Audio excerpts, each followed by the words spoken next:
Each end of Keeping it there, 2 pages. I guess we. Yeah, no, look at that. That margin does not make that. Yes. Literally margins. Yeah, right. Pass. Yes, so we have had a couple of motions following the work session. As you can see, we do have let's see, what was the name? McCandless Franklin Park Ambulance Authority, motion 10 is on the agenda. Motion 11, we're going to talk about after we go over all of this. Was it a new addition that came up between the work session and tonight's meeting? We're also going to talk about the Ramblewood project in more detail, and looks like their budget is ready at Northland Public Library. Okay, any questions? Yeah.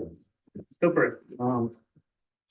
The introduction of the ordinance on the bulk requirements table. Yes, Are we going to introduce the ones that you emailed out?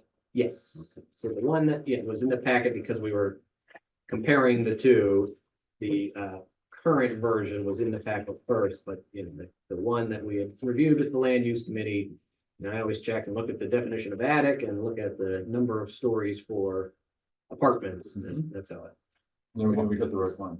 One comment on the minutes from that, we actually did, there's 3 items that Kathy listed. We actually did a 4th item that's not listed in the minutes, but it was added to the table, which was amending the table in the M2 to include an attic. Originally, there wasn't an attic in the table that's now posted. If you go to the 2017, it's on the website. It just says 2 plus basement. And we changed that to 2 plus basement plus attic. So that wasn't. But it's right, is it right? It's right in the table, so we won't. But not in I'm the saying, minutes. I'm saying in the Oh, minutes, okay. it doesn't reflect Oh, that okay. we added to that, one, which wasn't shown originally. That would be down towards the bottom. There's my note, how I wrote it up. Item 4 would be amending the page. Tim had said during the meeting, he thought it was probably a typo at some point. Yeah, we were fixing, just felt like we were fixing typos. So amending the table in the M2 to include an attic. To add, yeah, it used to just say Okay. 2 floors plus a basement. And then we left the 2 floors with a basement, but we also added attic to that one. I think it was missed originally. To be or not to be. All right. The only other concern about that is our definition of a basement. I know we didn't quite wrap that up the last time. If 50% or more is above grade, it becomes a floor. So I'm just putting my tinfoil hat on here. If you look at the ones at the end of Wexford Run, the way they're built, their garages are 95 or 100% above grade. So they'd literally be allowed to do just the garage and 1 floor. Because the garage would count as a floor. The garage is the basement, and that would count as floor 1. Plus the attic. Plus they could do that floor, plus 1 living floor, plus the attic. Okay, I just wanted to. Which could also be a living floor. Right. For the way we. Because we're not restricting them out. Habitable or invisible. And yes, the definition of basement is already in the code. We just added the definition of attic there. Okay. Yeah, I just wanted that to be clear, because right now, what we see, and we've been kind of using the end of Wexford Run as a one we've been talking about, that would not be permitted by what we're, the table that we're presenting. Because the basement is more than 50% of our grade by the definition. That's correct. Okay, I just wanted to make sure everybody was aware of that. I think that was the understanding we had, but I wanted to be clear. Yeah, that's good. Other than that, I'm fine with introducing it as. Yeah. The table, as you said, Max was correct. Well, it was placed in the packet. Or if you're talking about the one that was incorrect that was originally in the packet, is that what you're referring to or not? Yeah, that would, no. Okay. One that's Okay, Hasn't had it right. okay, got it. I'm just trying to make sure. the one that Max sent out. Yeah. Yeah. Right.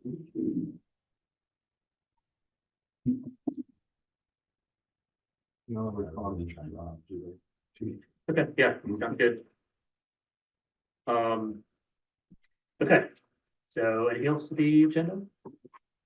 Okay, if not, we are going to the first sub-bullet point, right? YMCA representative. Sure. I don't know what it On, is. on Tuesday, I received an email from a colleague at Tucker Aaronsburg, Gavin Robb, presenting a proposed consent to leasehold mortgage for the YMCA property, as well as a copy of the original lease and an amendment to that lease, and explaining just quickly that they were apologizing for getting it to us, in sort of short notice. They were looking to have a closing by the end of the month for additional financing, for the Y, and the bank here, Huntington Bank, was requiring, this consent. So it was, day before we start putting together the final agenda. So we did a quick motion to put that on there, and had one of my colleagues as well look at this and provide some red lines and some revisions. We didn't get to until Saturday after the Friday packet or so. But we wanted to at least tee it up and get it ready. There are some continuing discussions, as we'll talk about here, but I understand we do have a guest to explain what the purpose of this is and some history on the Y property. If council remember, we briefly mentioned the 99-year lease in terms of the discussion on 10-year municipal agreements and things of that nature. So it's sort of interesting timing that a week later we received a copy of that. Is this a good spot for the audio for the video too? Think so. Yeah, all right. It's nice to meet everyone. My name is Jordan Frazier. I appreciate the time here on your agenda here on the Borough Council meeting. I'm a natural born son here in Franklin Park. I grew up on Fraser Lane off of Rochester Road. And I have a lot of family up and down Rochester Road and Nicholson Road, central around 5 Point. So it's good to be back here on the good old stomping grounds all together. I'm here as a representative of the YMCA of Greater Pittsburgh. I'm the Chief Financial Officer of the YMCA of Greater Pittsburgh. Just a quick summary, just to not take too much time here at the meeting, but YMCA of Greater Pittsburgh, we've been founded in 1858.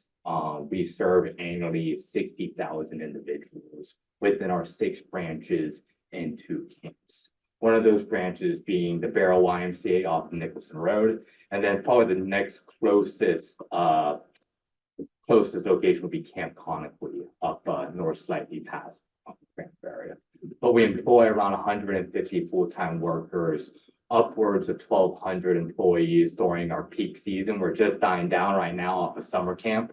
There's a lot of seasonality there with the camps, but we provide nearly $1 million of community benefit here in the Pittsburgh area, over $100,000 of community benefit here at the Borough YMCA, and then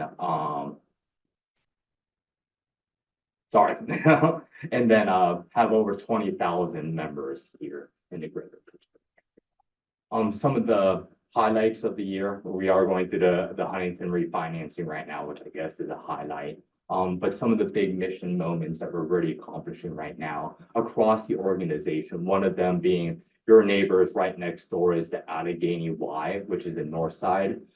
This is a Y that has 105 single resident occupancy rooms for low income individuals. These are people that are near homelessness or would be homeless if that building did not ultimately provide those rooms.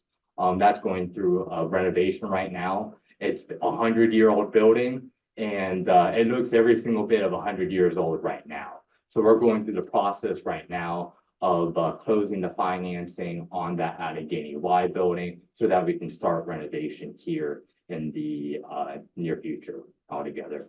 At the Borough specifically, we've had some Borough Y specifically, we've had some wins. We just finished the pavilion in the backyard there that we're excited to have as a shared space for the community to come out and host parties, grad parties, everything that we can do.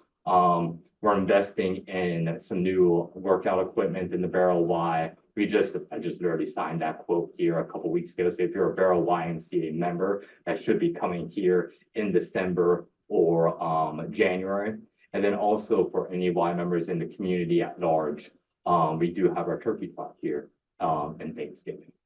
Zooming in a little bit more, the item that we're specifically here to talk about is the consent for the leasehold mortgage. We are currently refinancing our debt with Huntington Bank from a taxable note to a tax exempt note. So this would give us a far cheaper rate on our cash so that we can continue to invest in the community and that we can do things like the Allegheny Y project and continue to invest into our facilities. For example, at Borough, that's around a 20-year-old building right now. We're currently looking at the pool pack, which is around a $500,000 project right now that we're currently looking to replace altogether. So the Huntington refinancing gives us a significant bump in cash flow so that we can continue on our renovation. But the leasehold, consent on the leasehold mortgage, Huntington Bank is using the mortgage building as collateral. And this is one of the items, given the fact that it is a ground lease with the Franklin Borough, that we needed also added in as part of the credit agreement and the security agreement. So yes, and I appreciate your comment. One of my requests to Gavin was to have somebody come to explain this because we missed the work session. It was brand new.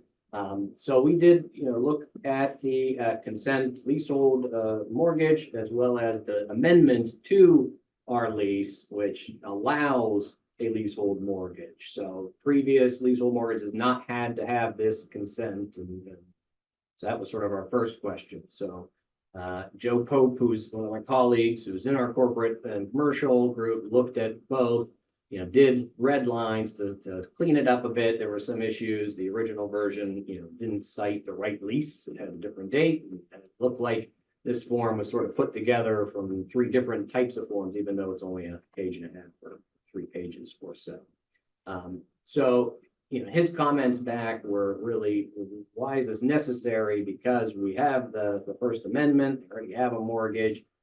This is, another type of a landlord estoppel, essentially saying, yes, we recognize they're still our tenant and we know that they're doing something in terms of financing and not violating our lease or anything like that.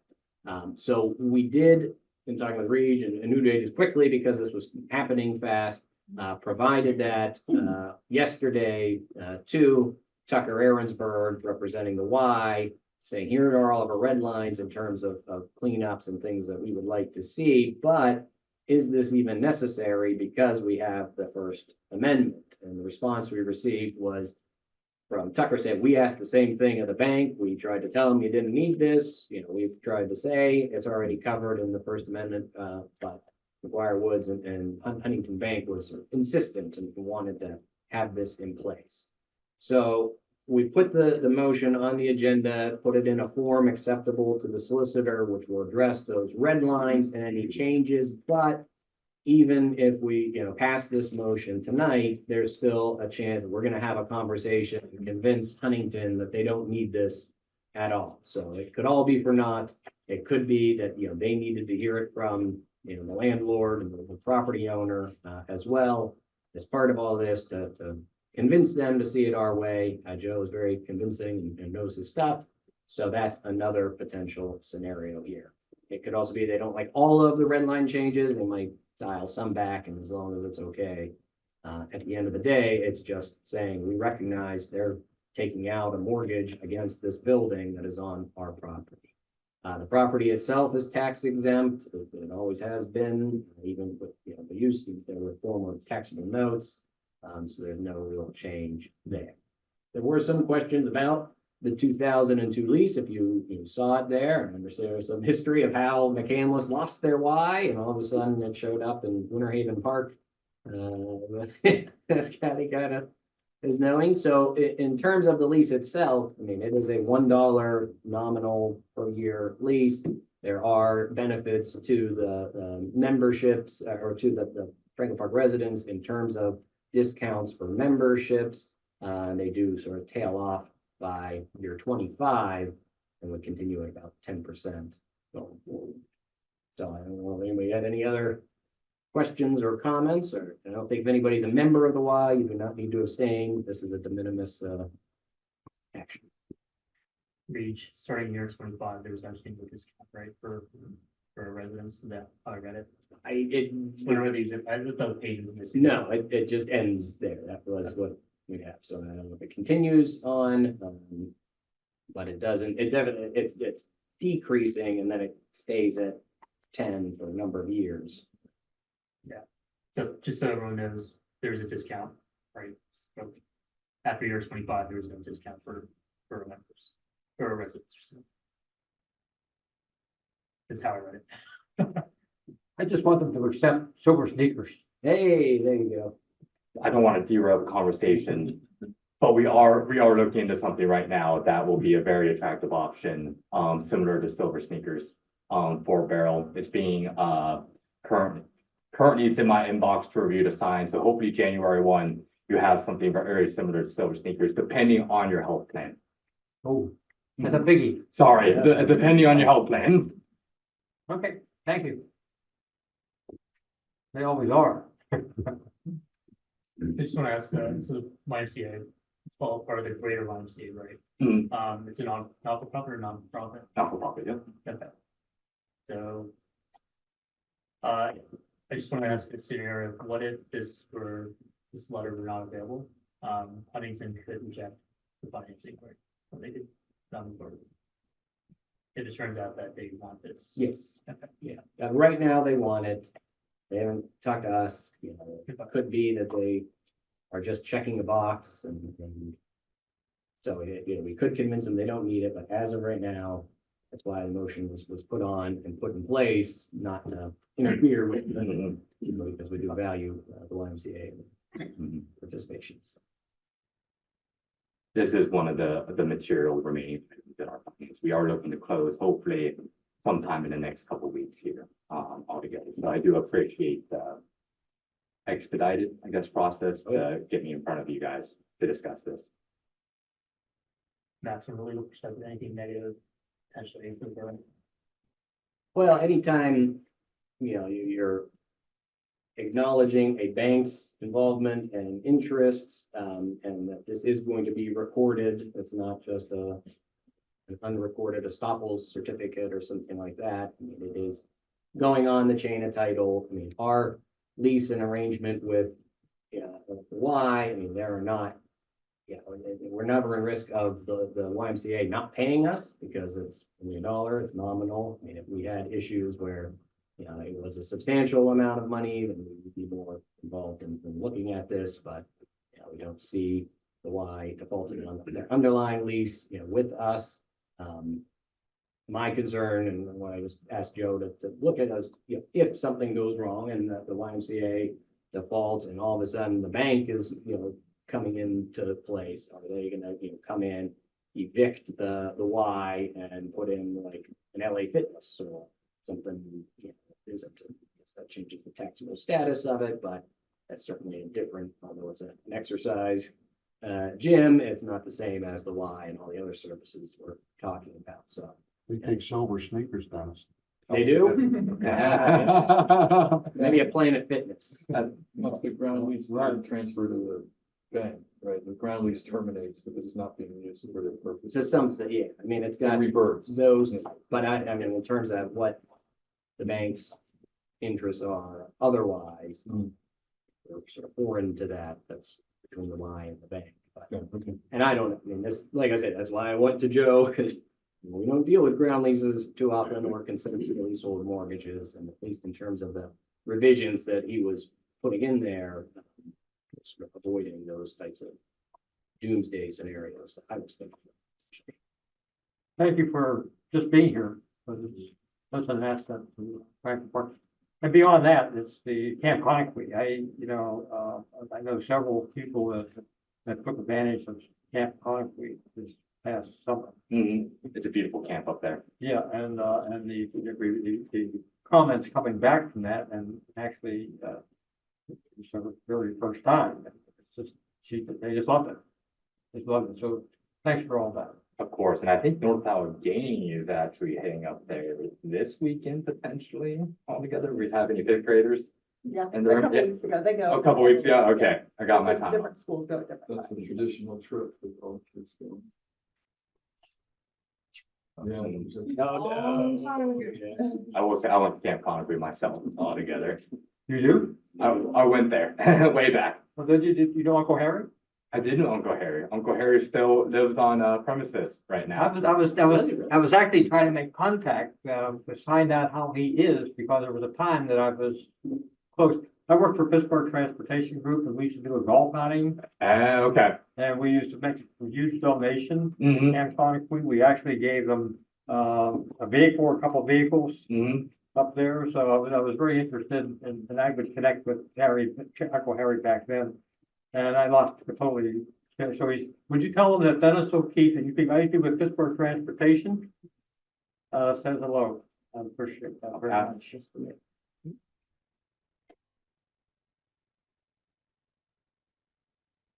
Thank you. Oh, yeah, and Camp Conakry is like, I could talk about the YMCA all day. But the Camp Conakry is a great opportunity because you see one part of the camp, or your grandkids or kids see one part of the camp.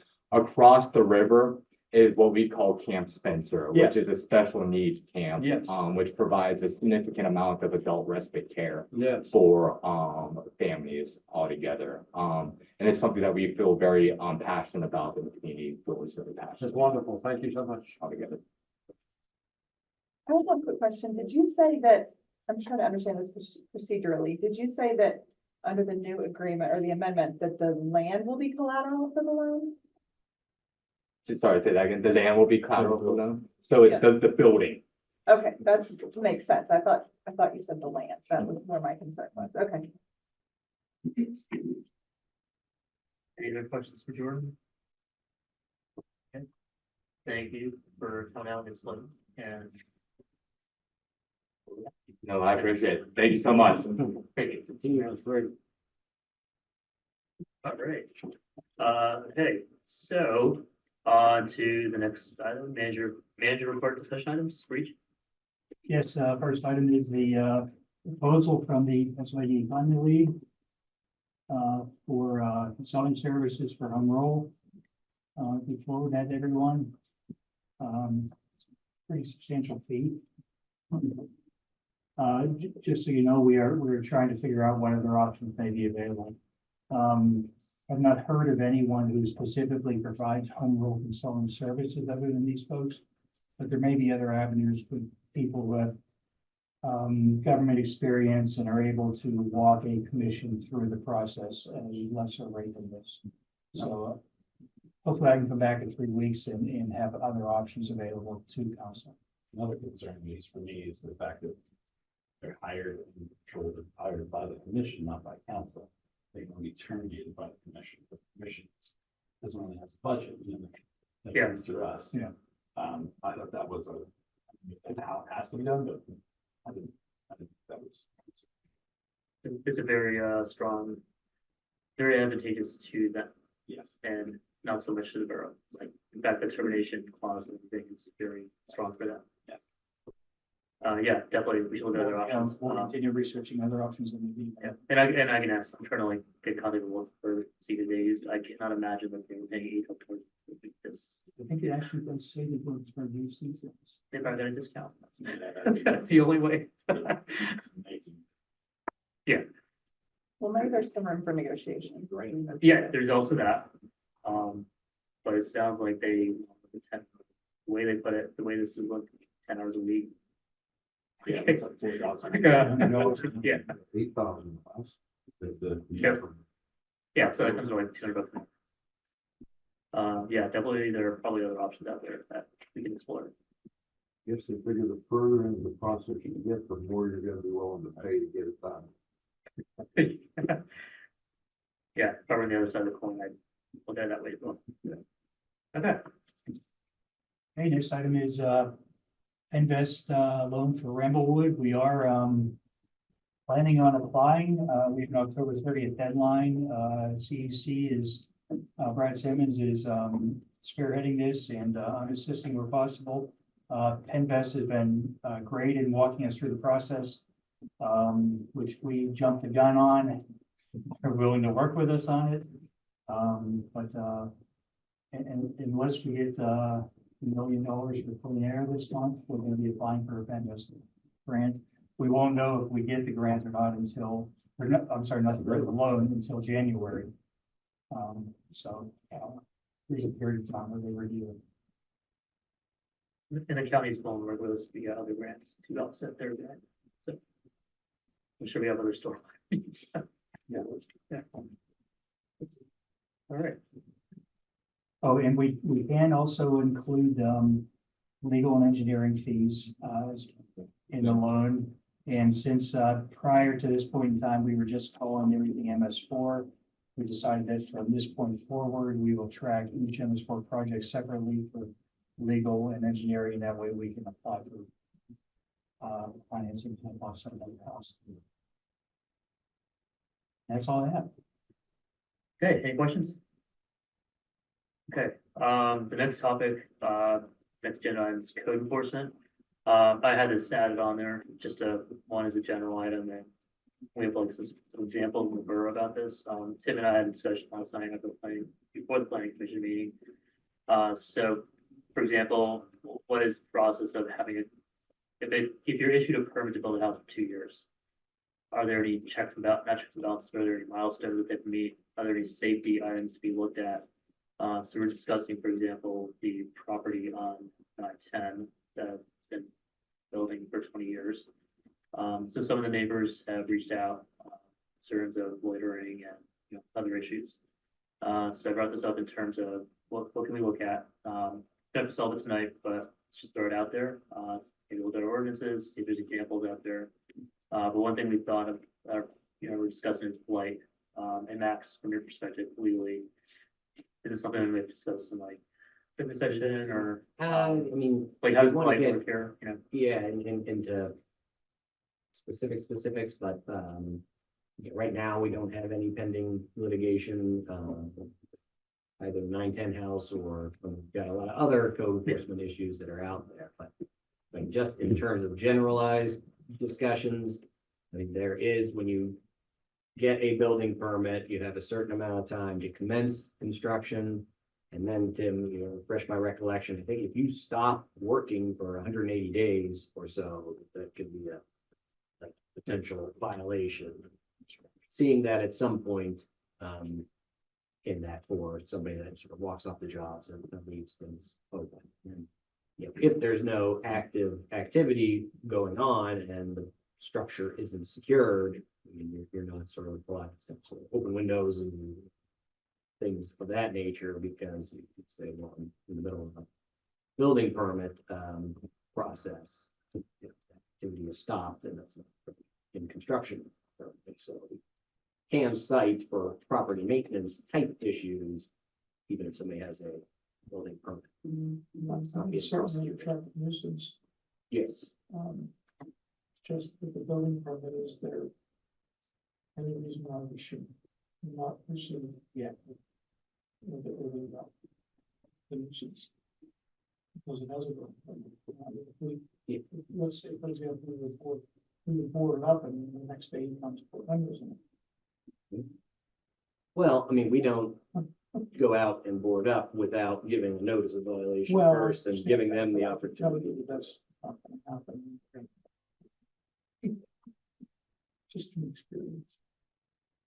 Yeah, I mean, I think there does need to be communication with the property owner as you're going through these processes, because it is unusual, A, for a project to stop for that long, and B, for them to, go away and come back, but also just to leave it in such a state that it's not secure with fencing or other things. So there are a couple of things that can be brought to their attention and enforced. And it's not just a get out of jail free card to say, I've got a building permit, it's active, it's posted, and well, I haven't been able to work for the last month. Well, I can certainly discuss this with the property owner and then, make a formal. And see where it goes. We know how long, I mean, and I mean, we do have, under a building permit, we have inspections on certain times when the building, or the owner calls and they're gonna do this and it's on the back and But I'm- the team I'm goes sure out, that but. There was actually an inspection, because I think he's still in the frame. He hasn't done all those rough for us to do a frame inspection. Right, so. But there's not, Andy or others have been routine going around and checking on if construction is happening. And if there's a cessation for 180 days. what I haven't seen any activity over there. There wasn't any activity. We weren't looking. However, doesn't appear, because I would think that one of the next things you do is put windows in. So, yeah, so I can do that, but you don't think there would be any issues with us doing that since. I think not with this one in particular. We can discuss it and, formalize it. Yeah. Do you think there hasn't been anything going on in a while? I don't think so, but, I mean, we wouldn't do an inspection to all the roughs or to all the heatings, all the rough heatings and all the rough electricals and all the plumbing, and they get their plumbing inspection and their electrical inspection, their parties, and then their friend.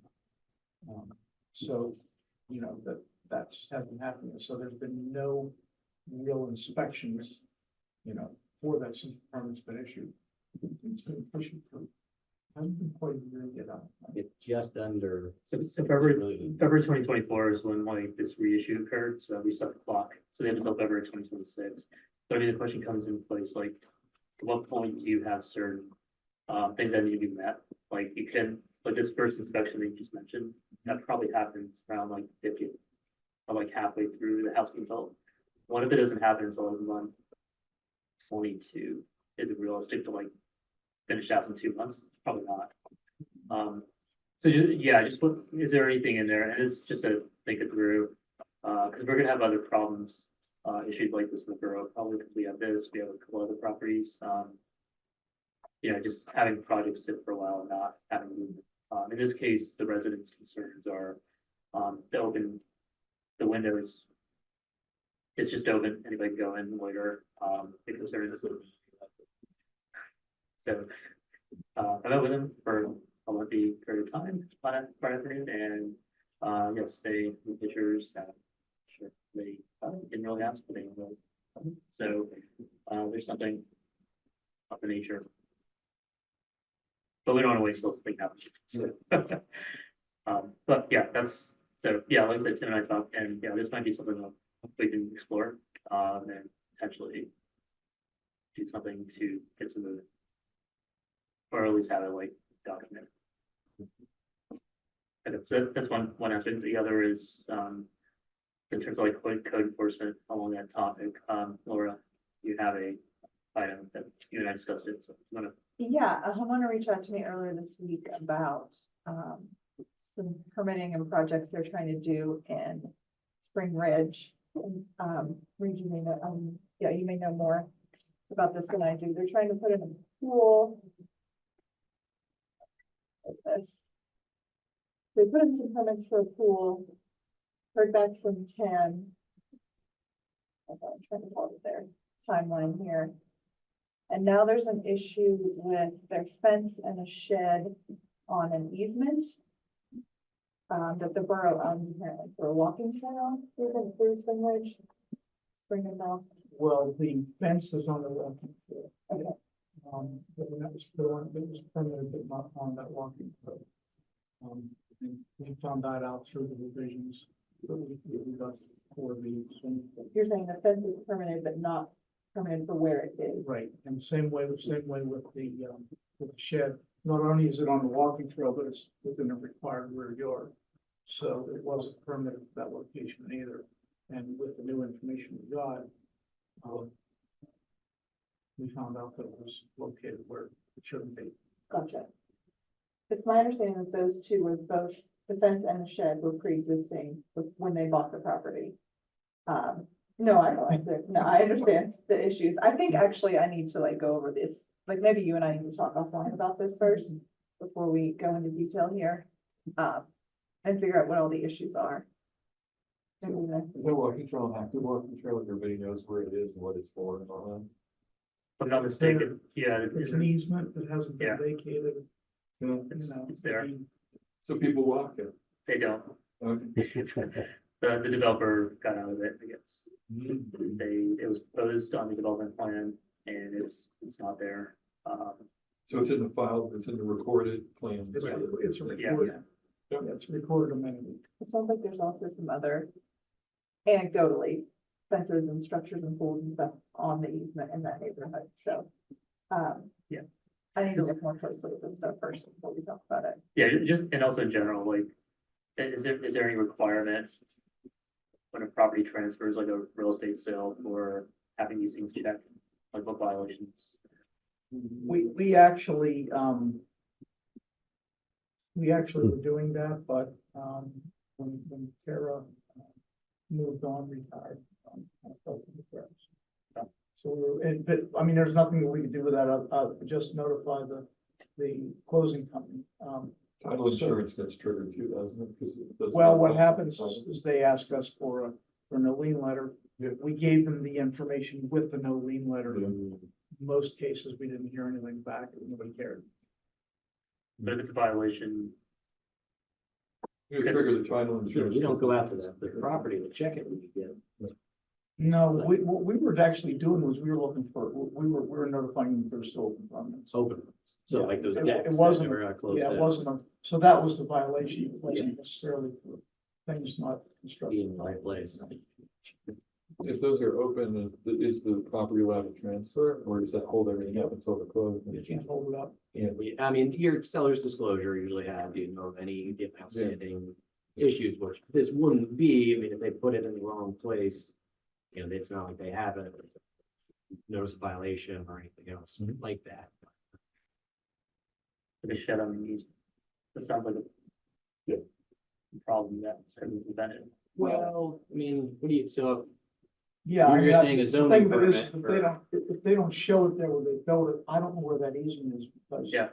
You know, we don't get a formal survey showing the proposed, and then an as-built survey showing that these footwork is proposed.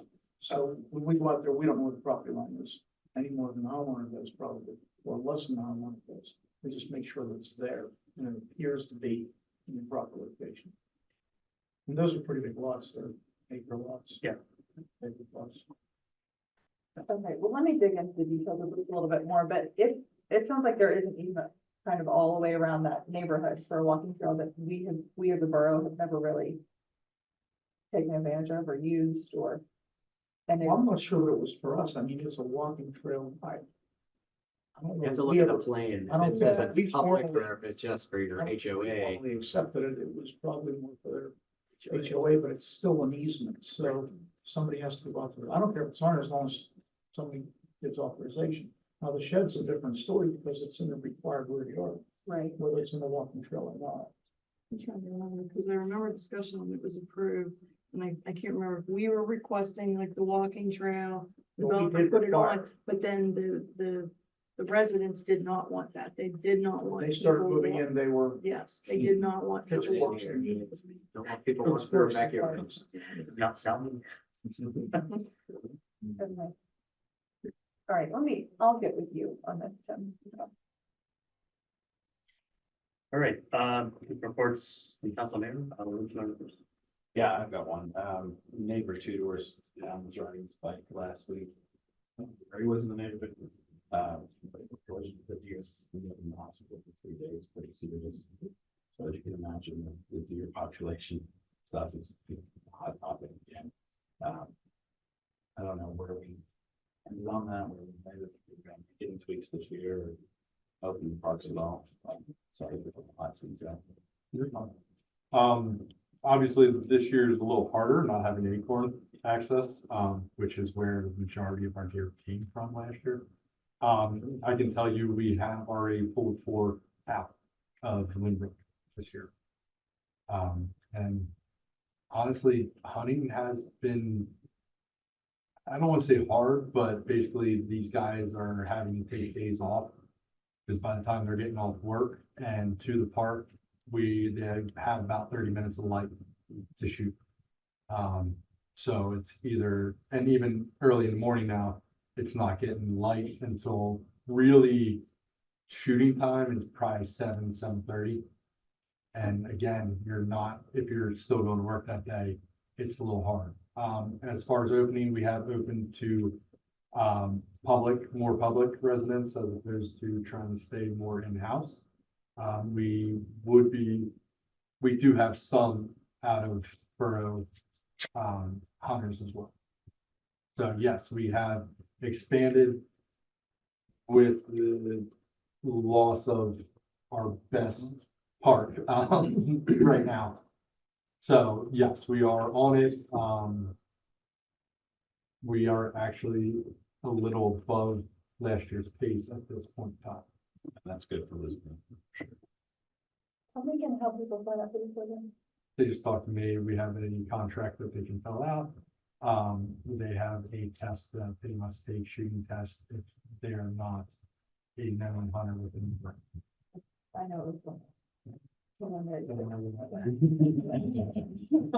Okay. But yeah, we need to, yeah, our problem is the deer are generally in the neighborhoods. They know where to be. And they're smarter than we give them credit for, besides running in front of vehicles.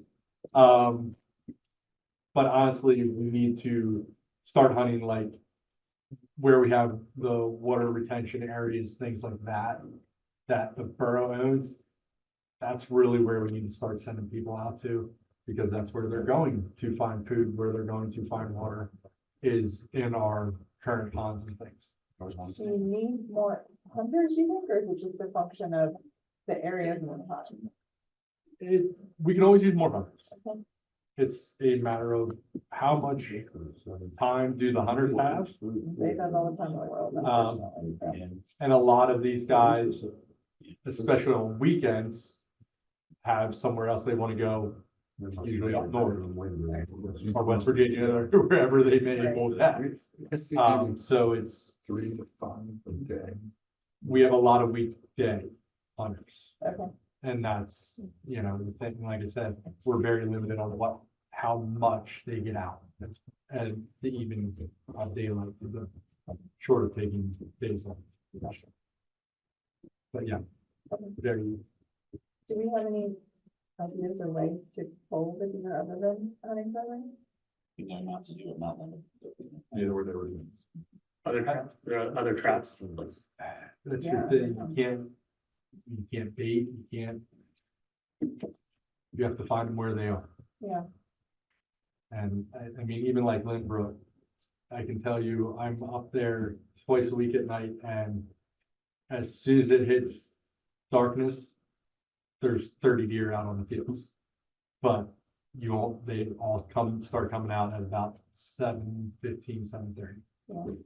Is when they're moving. They know exactly when the park clears out, and that's when you start moving around. I mean, they're trained. They've been living there for years upon years.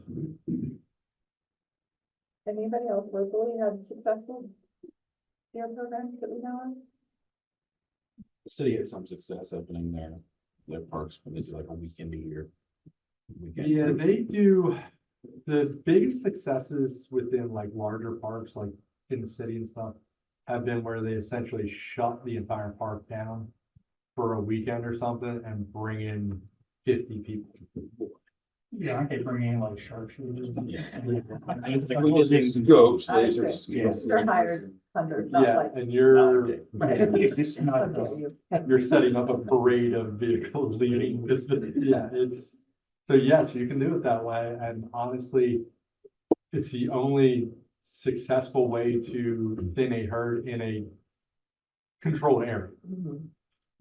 Yes, you will bring the population down for that exact area for that exact time. Eventually, they will come back in as it is hunted less. But that is our problem, is we don't have enough hunting area Right. to catch up with what the population currently is. We just had a call from somebody on West Inglemark, and there's just nowhere, there's no safety zone big enough, even getting multiple houses together, that is good enough to do it. And then and even if it was a small area, one neighbor says no, and it destroys the whole safety area you have. So do you know what our neighbors are doing, like Marshall? And Last I knew, Marshall had, was with Whitetail Management, I believe, and so was McCandless. I have a meeting with a bunch of them tomorrow. We can discuss, I can bring up what everybody else is doing right now. Curious, maybe the deal coming from. I know we have had the, us, McCandless and us have had the biggest programs. Okay. Even in the limited capacity we have had. But yeah, they have the same issues. I don't know. Anything else? That's it, thanks. One real quick item, I want to thank the chief. We have a speed trailer right between my property and the neighbors. It appeared Sunday afternoon or Sunday evening sometime, and I just want to say that this is the little red trailer. I guess the police have that, right? It tells you your speed when you go by it. It's like one of the signs, but it's portable. And my wife just said, she's watching the numbers, and everybody that sees it light up, they slow down. So she says it is a good deterrent. She didn't think it would matter after the first day. And we could actually look out our living room window. It's early in the morning when it's dark, we can read it from inside the house. You see it at 46, 42, 37. I mean, the people see it light up and they actually put the brakes on. So if we ever find money to put one of the signs up, I think it actually may make a difference. I wasn't thinking that would be the solution, but I think it would definitely make a difference in the area, at least where we're at. So thank you for putting that over there. That's all we did. Sounds good. I was actually gonna say something about that sign, because I drive Cole Road every day to school. And I'll watch like the cars in front of me go flying. And as soon as they saw that sign, like you see their brake lights, like they slow down. So it's just like, definitely. It's because right I past watch my the- driveway, about 15 feet Yeah. past my 'cause driveway. that curve, like if you take that sharp, like your car is going. So like those cars would go fast, but they've like definitely slowed down. I don't have anything, except I saw the sign today too, and I was driving through there, but I was okay. You weren't speeding. Absolutely, smart. No. Right. Okay, sounds good. All right, okay, that's it. So I don't know if we have time for executive session. There's like 11 minutes. I think we should. We good?